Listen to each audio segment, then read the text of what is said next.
evening, Portage County, and welcome to another edition of Sports Corner. I'm Austin Arnold. And I'm Ian Herrmann. The MAC East title was on the line, and only one team could go to Motor City to take on Northern Illinois. To Dick Stadium we go for Senior Day.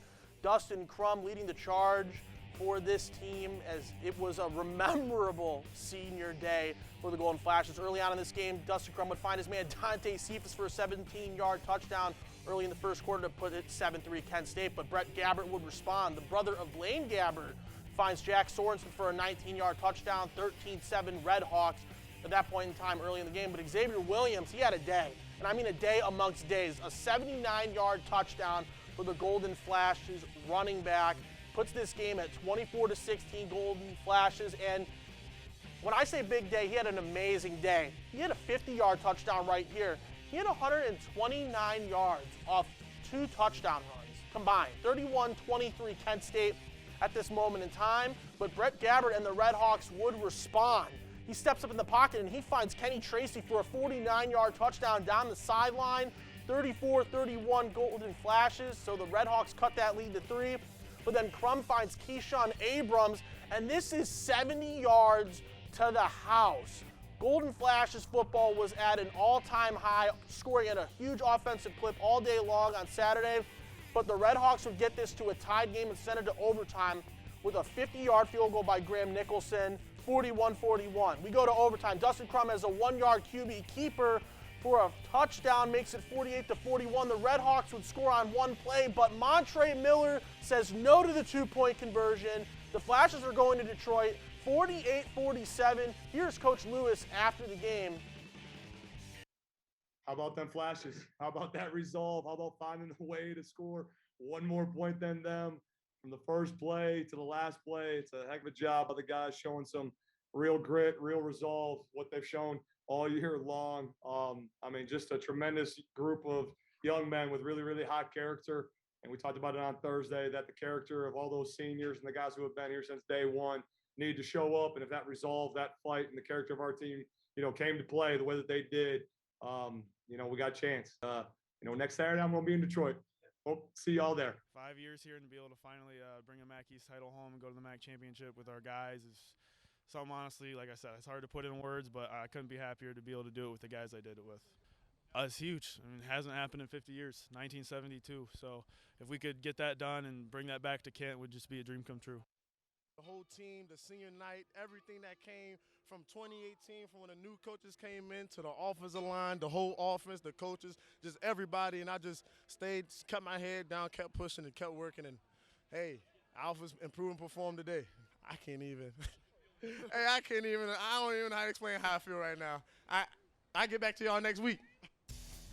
And the Kent State Golden Flashes just finding a way to get it done, Ian, in one of the I would say this is almost an ESPN classic type game against the Miami Red Hawks. What do you make of this win? Oh, for sure. It's just a classic action game.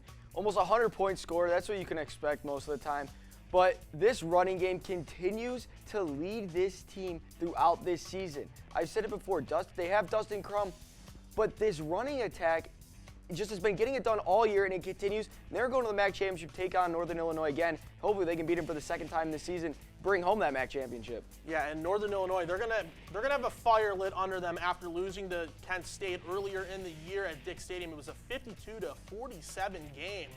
But for Kent State, they kept their heads down, they kept the ground running, and offensively, they played, I'd probably say, one of the more complete games as a whole. And the defense didn't even play that bad, Ian. They played really good. You were playing a good offense. Oh, for sure. The defense, they played their normal, helping out the offense, causing a little bit of turnovers. Little struggle there from Dustin Crum. You normally don't see that, 2 interceptions, but they were able to find a way to get the job done. And let's now go to Sean Lewis. Very, very talented team. Very, very well coached. Very sound up front, very dominant in the rushing attack. There's a lot of, you look at the tape, and we talked about this the first time that we played, the way that Coach Hammock has constructed, that program and what he's established, where their identity is going to be. There's a lot of mirror images in it. They love to run the ball. They live in the vertical passing game off of that. And obviously the last time we played, their quarterback had a heck of a day. Their slot receiver, Rudolph, had a heck of a day. So we're going to have our hands full again. And what more could you ask for in these championship moments than to go up there and earn the right to call yourself a champion and be one of 10 teams in the country that gets to say that at the end of this weekend. And of course, the MAC championship game Saturday is a rematch of the November 3rd game between Kent State and Northern Illinois, which the Flashes won 52-47. In that game, Kent State had a school record 31 points in the second quarter to propel the team to a victory. Dustin Crum threw for over 300 yards and had 4 total touchdowns against the Huskies. Northern Illinois had a strong performance from Rocky Lombardi and receiver Trayvon Rudolph, who connected on 3 passing touchdowns this game, which also has a rematch of the 2012 MAC championship game in which Northern Illinois beat Kent State. And let's further break down this matchup for Saturday. As for Kent State, you've already beat this team once. You have a chance to beat them again, but like I alluded to a little bit, in the discussion with the Miami game, Northern Illinois, they're going to have a fire lit under them, Ian. Oh, for sure. They're going to want revenge anytime you play a team for the second time, and this time in the most meaningful game of the season for both these teams. They're going to be ready, but the big thing will be Rocky Lombardi. He got hurt in the game against Kent State last time they played, and he sat out their last game in which they lost, I believe. So it'll be interesting to see if he can play in this game and how effective he will be able to be. But I think the Flashes, of course, they'll be able to get the job done as they have been all season.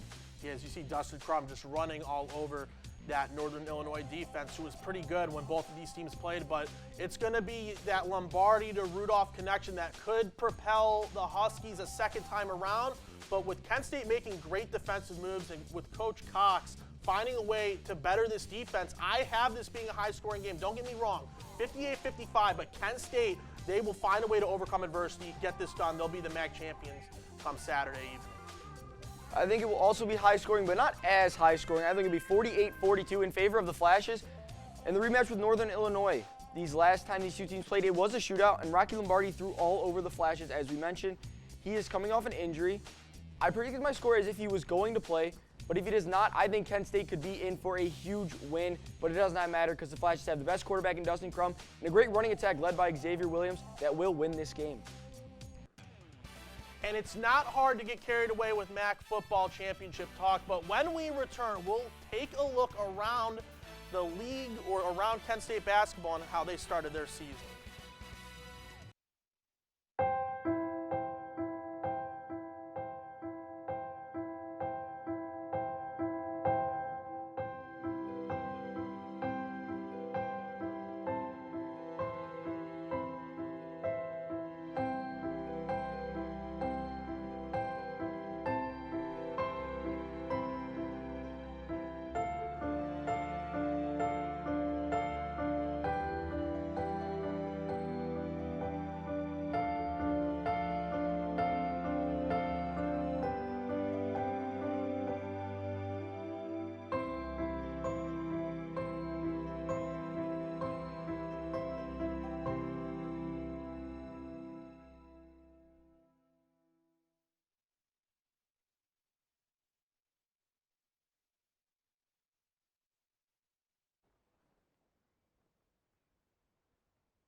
Welcome back to Sports Corner. The women have been dominating in the basketball season so far. And over the weekend, the Kent State women's basketball team went to Florida following a tough loss to UMass and came home with a third-place victory in the Gulf Coast Showcase. Along with defeating number 19 UCLA, they clinched another win against an also-ranked Penn State team.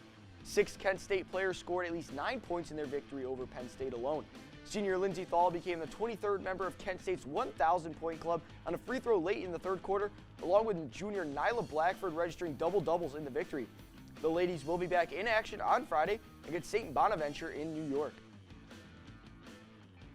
Now switching sides, the Kent State men's basketball team faced off against Eastern Tennessee State last weekend in the final round of the Naples Invitational, but the Flashes would fight back from being down 19 points before falling in a final score of 57-51, giving them a second-place finish in the tournament.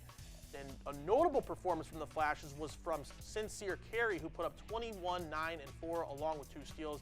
The Flashes look to continue their non-conference play against the Point Park Pioneers tomorrow at the Mack Center at 7 p.m.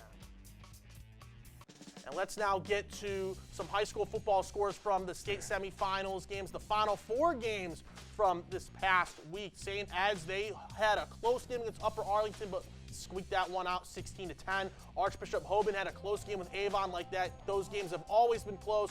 30-24, Hoban won.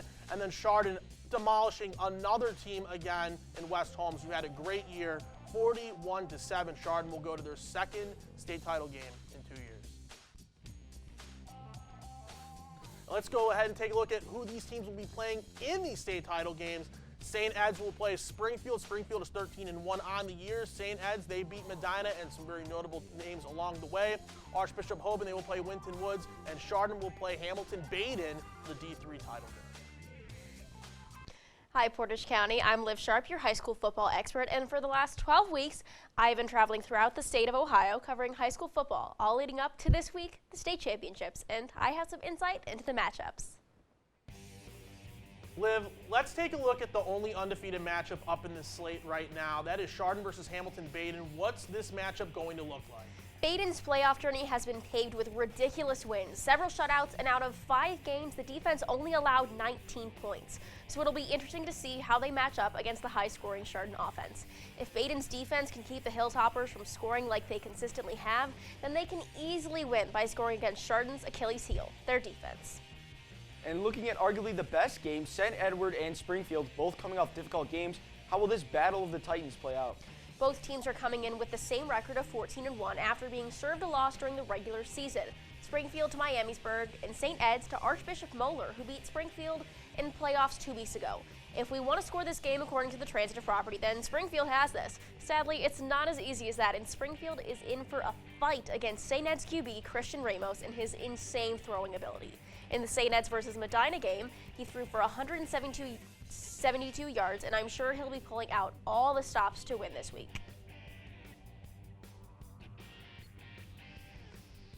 All right, thanks, Liv. And here we go to the big house, Ohio State and Michigan, the game. First quarter, Michigan, they're driving. Cade McNamara fakes the throw, hands it off to A.J. Henning on the end around, and he won't be caught. And the Wolverines, they're up 7-0 early in this one. Now the second quarter, C.J. Stroud, he'll throw one up to Garrett Wilson, who mosses the defender. Take a look at it, goes up and gets it over top. That's a touchdown to the Buckeyes. They take the lead 10-7. And now later in the second, long drive for Michigan. Son Haskins, he'll jump over the line. And that's a touchdown. He had himself a big game. Third quarter, Wolverines up 1. Haskins again gets the handoff. Convoy of blockers in front of him. He takes us into the end zone for a touchdown. And then later on in the third again, Haskins again from 1 yard out. His third of the game. He would not be denied. Fourth quarter, Buckeyes, they need a touchdown. Stroud lobs it up to Travion Henderson, wide open. That's a touchdown. Ohio State down just 8, but Michigan a chance to put the game away. Haskins gets his 5th of the game. The Wolverines, they finally did it 10 years later, and they win the game 42-27. Let's get to another rivalry game, the Iron Bowl. We have War Eagle taking on the Crimson Tide at Auburn, and TJ Finley finds Kobe Hudson for a 15-yard touchdown, puts Auburn up 7-0. Bo Nix did not play this game. He was hurt. And we get to the fourth quarter. Bryce Young to Ja'Cory Brooks for a 28-yard touchdown to tie this game at 10-10. No scoring at all through this entire game until we hit the fourth quarter, but now to overtime we go. Finley zips a laser to Landon King for a 5-yard touchdown to make it 17-17 in the first overtime. Just look at that, a one-handed catch with just one hand, like I already said. But Finley's pass would get broken up by Kool-Aid McKinstry on this play in the fourth overtime. And all Alabama needed was a 2-point conversion after that. And Bryce Young would find John Mechie III for the win, 24-22. Alabama gets a hard-fought win at Auburn. And of course, another rivalry game in Oklahoma at Oklahoma State. Second quarter, Oklahoma, they're kicking off after a touchdown. Brennan Presley, he receives that. He's making men miss. He will get in the open field, and he will not be caught. Off to the races he goes. That's a touchdown. The Cowboys, they're back up 21-14 just a couple seconds later, third quarter. Oklahoma, they punt. It'll be muffed, and the Sooners, they will recover it in the end zone for a touchdown, and they're up 33-24, looking good so far. But fourth quarter, Oklahoma State, they're trying to make it a one-score game. Spencer Sanders, he puts the team on his back, cutting through that defense, evading tacklers down the sideline. That's a touchdown. It's just Cowboys are down just 2, and now Cowboys, they're at the 1-yard line. Jalen Warren gets the handoff. He's in for the touchdown. And they go up 37-33 after a missed PAT. And that's how it would end. Oklahoma State, they'll take on Baylor in the Big 12 championship. And now we're looking at our top 4 for the college football playoff. Mine's Georgia, Michigan, Alabama, and Cincy. As much as it pains me to do it, Michigan has to be in the top 4. They're finally having a good season, and they finally beat the Buckeyes. Georgia, no brainer. They're by far the best team in college football. Alabama stays at 3, even though they have struggled this year, been in a lot of close games. And then Cincy has to stay at 4 because they are still undefeated. But not sure if they should because UCF never got the treatment they did. Also, Oklahoma State, chance to get in if they can win their game against Baylor. And I kind of agree, but they should already be in right now. They beat a very good Oklahoma team in a hard-fought rivalry. So here's my top 4. Georgia, easily number 1, no questions asked. I have Alabama at 2. I know it's a little bit of a stretch. You can kind of flip between Michigan and Alabama, who are 2 and 3 for me. Michigan, they obviously have to be in the top 4. They just beat Ohio State, and now they're going to the Big Ten championship game. But I like this win from Oklahoma State a lot because when I look at Cincinnati's schedule, it's kind of – they've only beat Notre Dame and Indiana. Those are the 2 Power 5 schools. But Oklahoma State, they just got out of a bloodbath with Oklahoma. I just think Oklahoma State is the better team out of Cincinnati and Oklahoma State. Let's go ahead and get to the hardwood now for some basketball. We have the Cavs and Magic as Darius Garland finds Jarrett Allen for an early first quarter alley-oop. And then R.J. Hampton would drive but get rejected by Evan Mobley. Look at that again. Reaches the ball at the apex. As the Cavs were looking good all night, but Gary Harris Jr., he would have a hard drive and finish, and he would get the Magic within 1. And Darius Garland, shot clock expiring, gets a couple lucky bounces, and he scores to put the Cavs up over 10. And then Darius Garland, he found Allen once. He'd find him again for the and-1 dunk, and that would put the Cavs out deep in front. Ricky Rubio, he would find Isaac Okoro for the nice lay-in for the Cavaliers, but Magic weren't done yet. Robin Lopez would find Wendell Carter Jr. with an authoritative slam, but the Cavs would ultimately pull away in this one. Garland, he'd make the move, and Okoro would finish it off with a dunk. 105-92, Cavaliers get the win. Now we head to Brooklyn where the streaking Nets were in town. First quarter, Kevin Durant, he has the ball. He drives, no-look pass to DeAndre Bembry, who gets the 2-hand slam. Durant had himself a game in this one. Second quarter, Nets down big. Durant, he's trying to do something. Gets the ball stolen. Mikal Bridges picks it up. He's going down the court, stops. Pass to Cam Johnson, who rises up and he gets a dunk of his own. He had 8 in this game. Minute left now, Bridges with the ball. He gets it stolen by Bembry, who races down the court, makes some nice moves on Chris Paul. Reverse layup, gets it to go. Bembry, he had 18 on the day. Now to the fourth quarter, the Suns, they're up 18. Cam Payne with the ball, top of the three-point line. Lobs it up to the big fella, JaVale McGee. He gets the easy dunk. Suns are rolling. With just a minute left now, Suns, they're up just 7. Devin Booker gets the inbound. He just chucks one up from 3. Misses, but Jay Crowder gets the air ball, puts it back. Suns hold on to win it 113-107. They won their 16th in a row and are just 1 game back of the Warriors for first place. And when we return, we'll take a look around one of the more interesting divisions in the NFL this season, the AFC North. Once there was a boy who did the same thing again and again. One day, he was told he had autism. He got help and slowly learned how to live with it better. Early intervention can make a lifetime of difference. Learn the signs at autismspeaks.org. Hey, Bobo, do trees tell each other stories? I'm sorry. I'm afraid I don't know that. Hey, why don't we go find out? Listen.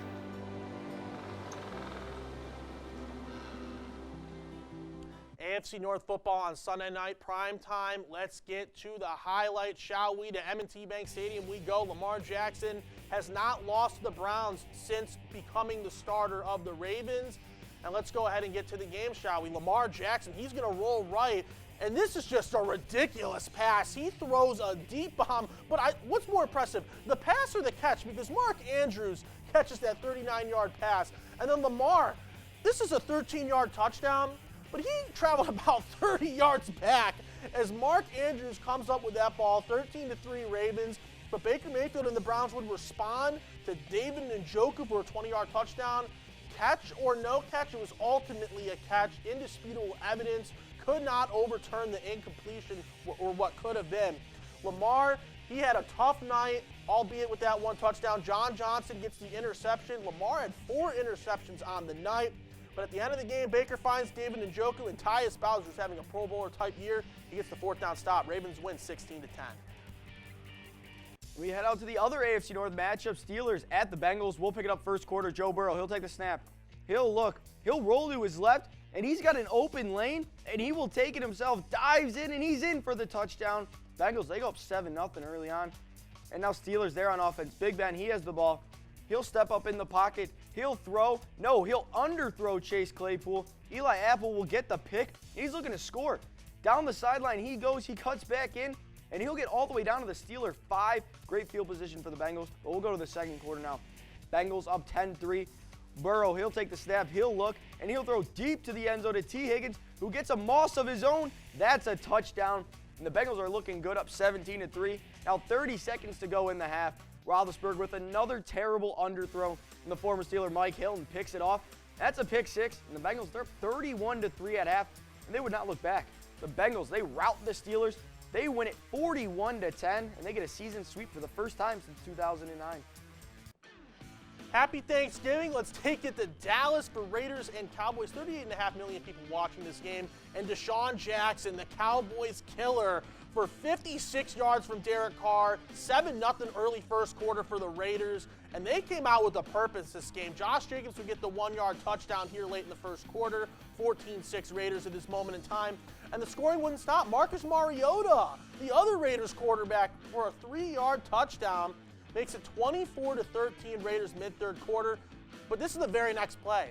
Tony Pollard, a 100-yard kick return for the Dallas Cowboys. 24-19 after this. They went for two, and it did not work. So that's why it's a 5-point difference. Let's get to under 3 minutes to go. And Dak Prescott, what a surgically beautiful pass to Dalton Schultz for a 32-yard touchdown. Ties the game at 30. But at the end of the game, in overtime, Daniel Carlson, 29-yard field goal. That wins it, 36-33. Raiders get the win on Thanksgiving. And here are the AFC North standings as of today. The Ravens are 8-3 overall, and then you have the Bengals, who are second at 7-4. The Browns are 6-6, and the Steelers are 5-1 right now. Ian, this division looks pretty good. Yeah, when you have two teams over 500 and two at 500, no one with a losing record. It's a pretty good division. It's a tight division, but I don't even know what to say. Browns, they got 4 interceptions from their defense. Lamar did look terrible last night, but who looked even worse? The Browns offense. Baker Mayfield has broken bones. He needs surgery on multiple parts of his body. He's got a hurt heel. And he's hurting the team more than he is helping. I get it. He wants to play. He's playing tough. That's great. But we're trying to win football games, and when your defense is playing the best game they've had all season, you got to do something, score more than 10 points, more than 1 touchdown. And I think it might be time to look at putting Case Keenum in, at least a fully functioning quarterback, rather than Baker, who can't even walk right now. And the Browns defense, they played an amazing game last night. All credit to them. They made Lamar Jackson look mortal. 4 interceptions for that defense. And it just, in the end all be all with the Browns yesterday, they just couldn't find a way to offensively get it done. And that's just kind of how bizarre the game was the entire time. So for the Browns, this is just one of those games where you got to keep your head down, go to the bye week, make sure everyone's healed out. I know Jack Conklin's out for the year, but put your head down, keep going. And for Browns fans, you have to believe, because you're entering the final stretch of the season where you can maybe get a wild card spot at the very most, depending with how the Browns play the last couple of their games. But let's get to some Monday Night Football predictions. Yeah, Washington football team and the Seattle Seahawks, they play tonight. And I got the football team winning at 27-17. They've been playing very solid football as of late, and the Seahawks, they have not. Even with Russ coming back, Seattle has struggled to score points, and I think that will continue against Washington. The NFC playoff picture is wide open, and with a win tonight, the football team would be 5-7 and be just outside the playoffs. I am sure if they can catch, I'm not sure if they can catch the Cowboys, but I think they will be a playoff team when it is all said and done. Let's go ahead and get to my Monday Night Football pick. There is some very heavy biasy because of this game tonight, but I'm going to go Washington football team 31-21. Russell Wilson is 3-1 against Washington football team in his career, so I get it. Russ might come out and look very good, but this Washington team looks even better as of late. And when we come back, we'll have our award-winning segments, My Stardom or Situm, Austin's Magic Moneyline, and our men on the Silver Mountain. Stay with us.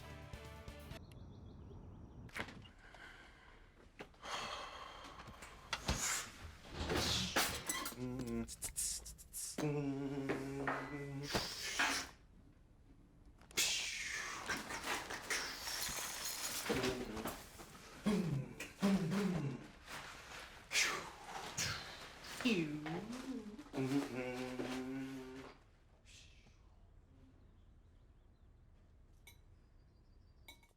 back to Sports Corner, everybody.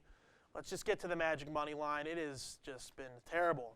Terrible. I'm calling for help at this point, am I right? We went 1-2 again last week. This is just atrocious.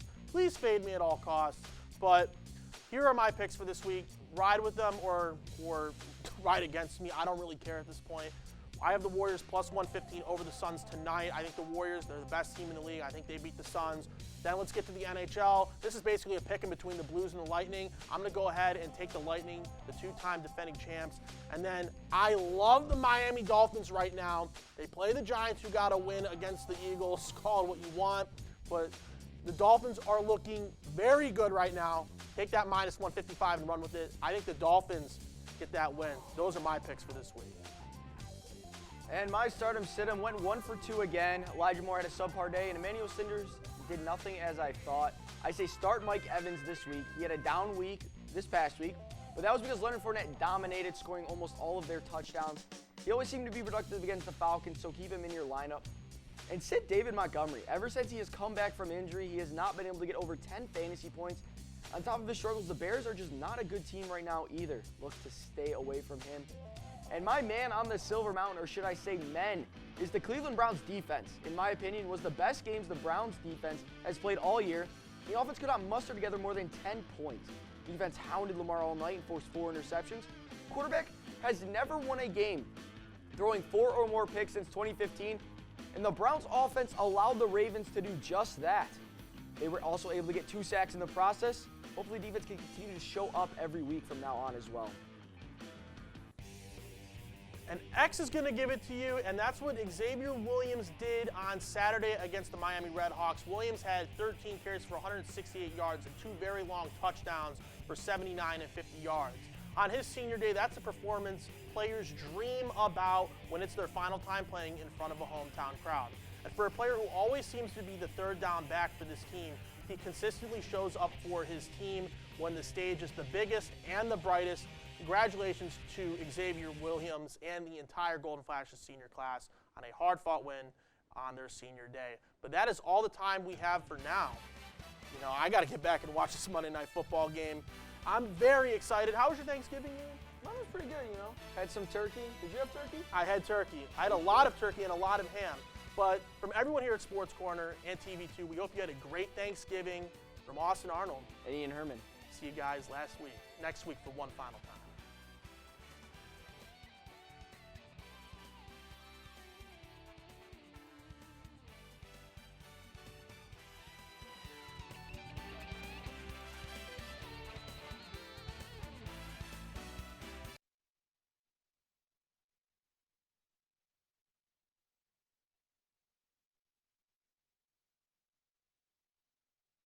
When I was your age, I was just like you, fascinated by stars.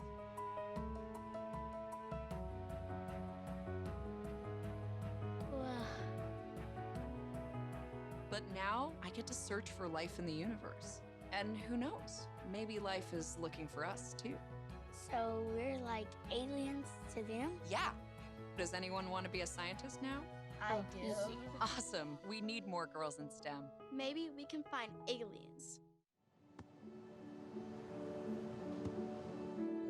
I don't remember how it started. Go to that. Oh boy. Our back and forth. It always came back. Dad! You probably don't remember what you told me, That was perfect. but I heard every word.